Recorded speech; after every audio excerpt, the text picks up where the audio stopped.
va?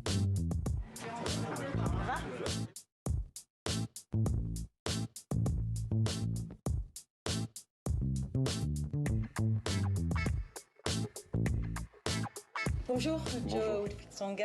Alors, nous sommes à Roland-Garros, sur ce court central incroyable. Vous avez disputé votre dernier match il y a 4 jours à peine.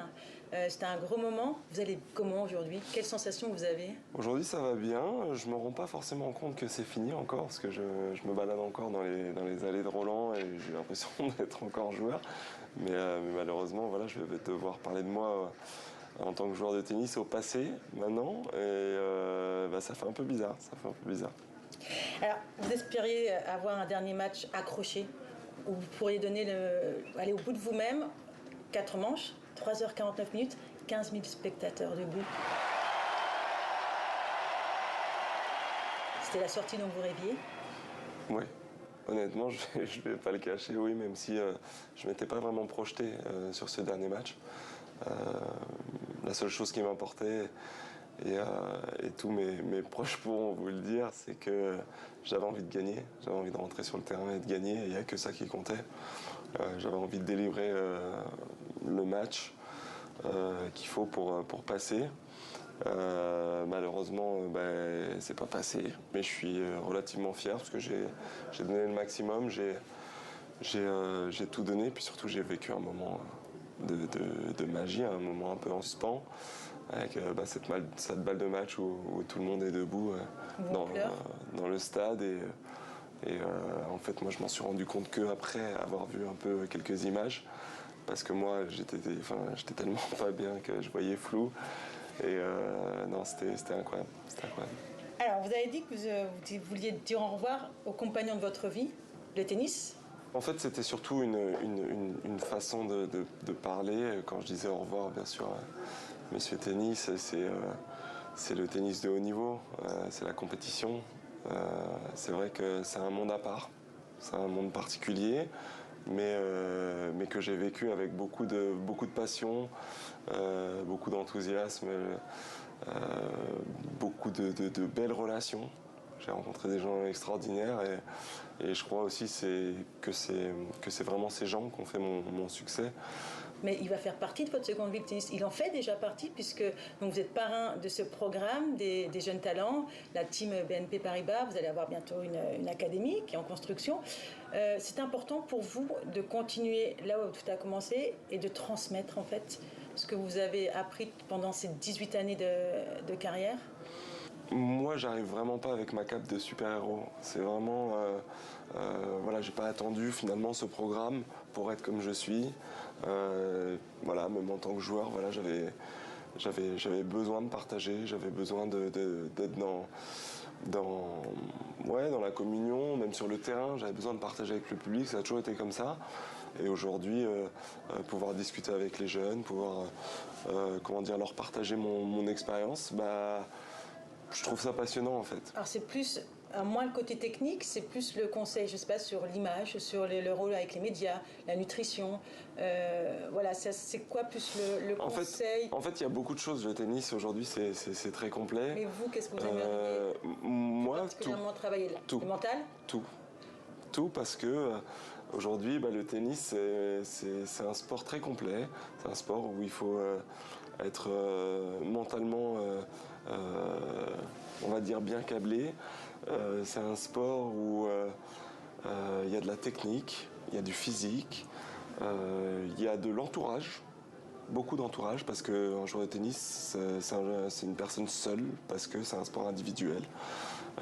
Et autour de ça, pour justement être capable de tout gérer et gérer tous les petits à côté, il faut avoir une belle équipe, il faut avoir des gens bienveillants autour et qui nous conseillent de manière à penser seulement au terrain. Donc non, il y a vraiment beaucoup de choses et moi ce qui m'intéresse justement c'est la globalité et j'ai envie en tant que joueur déjà c'était passionnant.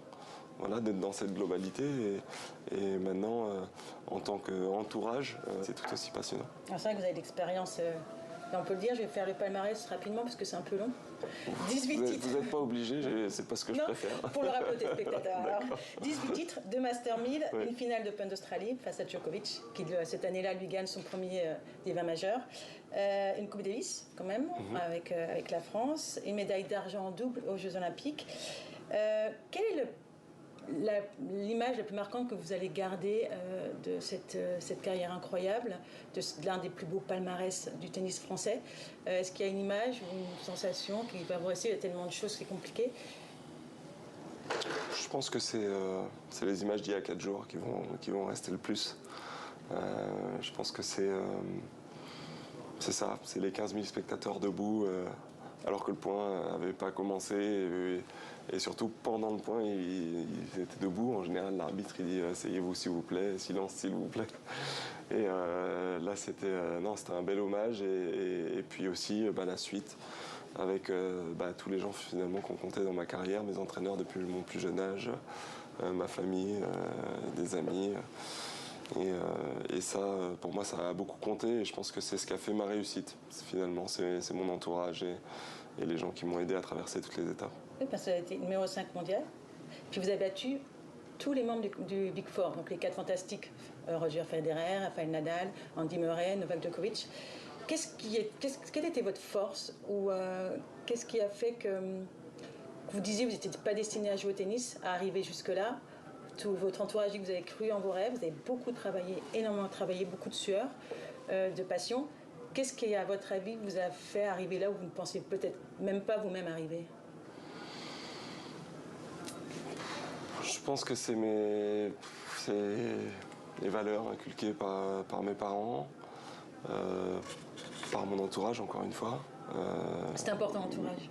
Je pense que c'est essentiel, en fait. C'est essentiel. Je pense qu'il y a ça. Et puis, je pense qu'il y a aussi... comment dire... le don. Voilà, on ne sait pas pourquoi. On a un don pour quelque chose. Moi, j'ai eu la chance d'avoir le don pour le tennis. Et j'ai essayé de le développer du mieux possible. Et ça m'a amené à faire ce que j'ai fait. Ça aurait pu être évidemment encore mieux. Ça aurait pu être aussi beaucoup moins bien. Mais voilà, ce qui était super, c'était le chemin et justement tout ce que j'ai essayé de mettre en place pour progresser. Vous pensez que vous avez la reconnaissance qui vous est due? On voyait John McEnroe tout à l'heure, lui il parlait de vous à un moment donné comme Mohamed Ali avec ce côté puncher, ce côté la force du combat, le mental. Ça vous a plu ça qu'on vous compare à ce boxeur et à l'image que vous allez laisser? Au départ, on m'a comparé à lui pour mon physique, évidemment, pour mon physique. C'est vrai que dans mon style de jeu, j'étais très dynamique, on va dire. Il y avait du punch. Je cherchais quand même le chaos. J'avais tendance à vouloir dicter le jeu tout le temps. Voilà, c'était mon style de jeu. J'étais comme ça, c'était mon ADN. Et voilà, jusqu'au bout, je suis content parce que même sur mon dernier match, même contre le numéro 8 mondial, j'ai dicté. J'ai essayé de dicter au maximum le jeu. Ce dernier match, on vous voit le front contre l'ocre de Roland Garros, la terre battue. Vous dites quelques mots. Vous lui avez parlé, la terre? Vous lui avez dit quelque chose? Non, mais c'est juste un remerciement parce que toutes ces années, ça a été fabuleux. Je pense que ce terrain en particulier m'a fait vivre des émotions incroyables. Et voilà, aujourd'hui, je suis riche de tout ça. Et je suis juste reconnaissant. Et voilà, c'était ma façon on va dire dans le feu de l'action, de remercier tout ce qui a rendu ce moment-là possible.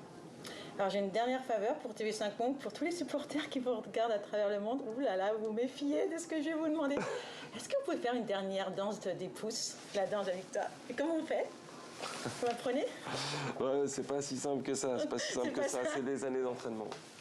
Je vous montrerai plus tard. Merci beaucoup, Joe Wilkinson, d'avoir accordé cet entretien. Merci beaucoup, puis belle retraite bien occupée alors. Merci. Au revoir. Merci.